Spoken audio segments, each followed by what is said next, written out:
So hello guys, आज पनि म तपाईँहरूको सामु एउटा सामान अनबक्सिङ गर्नु आँटेको छु। यो चाहिँ मैले फ्लिपकार्टबाट मगाएको थिएँ।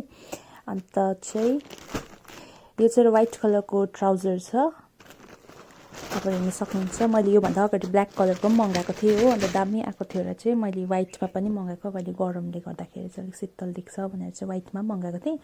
यसको प्राइस चाहिँ 345 छ। म तपाईँहरूलाई यसको इमेज स्क्रिनमा हालिदिन्छु, तपाईले हेर्न सक्नुहुन्छ। यसको क्वालिटी पनि एकदम राम्रो छ, स्ट्रेचेबल रहेछ।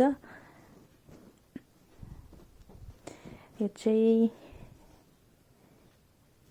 राम्रो रहेछ यसको क्वालिटी पनि। अन्त तर यहाँ चाहिँ हल्का एउटा स्टेन भएको रहेछ, केही छैन, तर पनि त्यो धुँदा गइहाल्छ हो।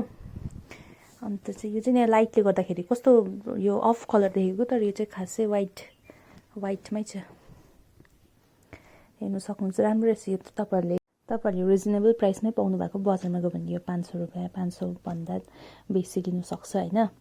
त्यो भन्दा चाहिँ मैले अनलाइनै मगाएको ठिक छ हो। तपाईँहरूलाई म यसको कोड चाहिँ म डिस्क्रिप्सन बक्समा हालिदिन्छु, तपाईँहरूले त्यहाँबाट हेरेर मगाउनु सक्नुहुन्छ।